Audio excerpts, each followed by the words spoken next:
Friday, so the Geraldo segment tonight, Russia invading Ukraine. Earlier today, Secretary of State John Kerry met with the Russian foreign minister in London to try to head things off.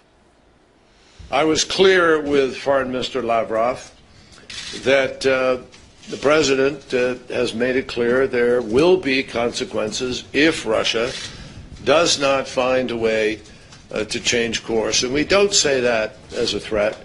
We say that as a direct consequence of the choices that Russia may or may not choose to make here. Of course, it is a threat. But at this point, the Russians are not backing down. The referendum vote will be held on Sunday, and the Crimea will very likely be taken away from Ukraine. With us now, Fox News correspondent Geraldo Rivera. So all this talk, they have to do it. You have to talk to them. But they're going to take the phony vote. They got 20,000 troops in Crimea, and they're going to take Crimea away from Ukraine. That's what they're going to do. Well, the first phase, the phony vote, and it is a phony vote. Yeah. We know how it's preordained. You have Russian troops everywhere. But they could win it without a single Russian trooper in there. You could get a vote in the Ukraine to separate, to secede from the rest of Ukraine. Can I stop you right there? You can vote in about 150 countries all over the world to join the United States. That doesn't mean anything. All right, boundaries are boundaries, borders are borders. All right, so it doesn't mean anything. They illegally invaded the country, and they're going to take it, the Crimea. Go ahead. They are violating international law. There's no doubt they are tampering and interfering. All that is true. But I was in Kosovo, remember, when Serbia was making complaints similar to the complaints Ukraine is making now about losing Crimea. Serbia was complaining about losing Kosovo. Kosovo, they were ethnic Albanian, mostly Muslim. They didn't want to be part of Serbia, a Slavic Orthodox nation. We backed Kosovo when they seceded from Serbia. So Putin is using that as the example. They say, wait a second, what about Kosovo and Serbia? Now you're complaining about Crimea and Ukraine. But here, we didn't send any troops. We did. Well, okay. We bombed Serbia. We did only because of the ethnic cleansing. All I'm saying is you can't make those comparisons. There is a parallel bill, whether we like it or not. But let me just advance the conversation. The vote happens on Sunday.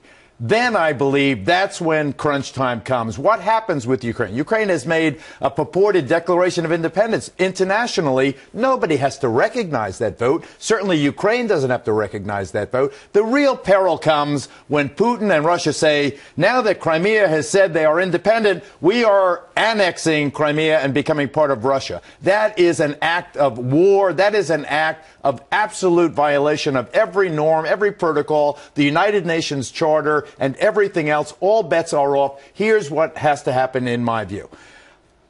Angela Merkel, the Chancellor of Germany, has now gone on record in very, very straightforward terms this morning saying this is a threat to Germany, this act threatening military intervention in the rest of Ukraine. This is a threat to the European Union. And moreover, I promise you, says Angela Merkel, we're not talking about John Kerry. We're talking about the German chancellor who's on the border, with Poland and Russia there. She's the one that really has the giant economic interest here. She says that this will be a catastrophe for Russia, economically and politically. So now we have Germany.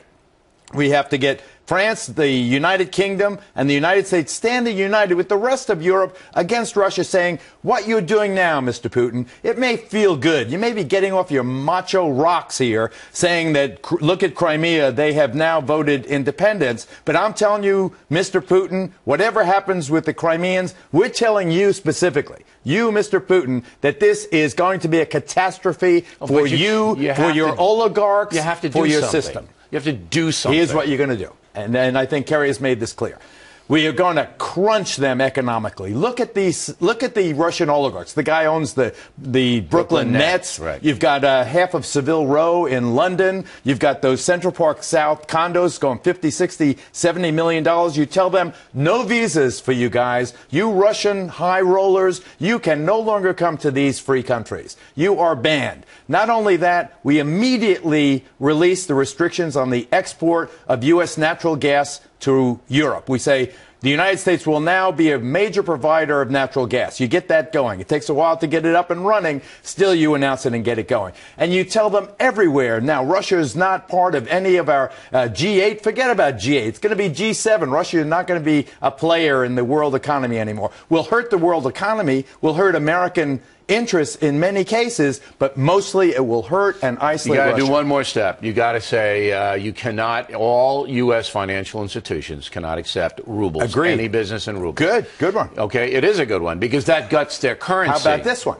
You immediately send military transport planes to Kiev carrying U.S. special operator trainers for the Ukraine forces. Ukraine can't match Russia tank to tank. But you can say we are going to train. We're going to train your unconventional warriors. We are showing you that we want you to be prepared to protect your country. He won't do that last one. That's too provocative for him. It's a defensive measure.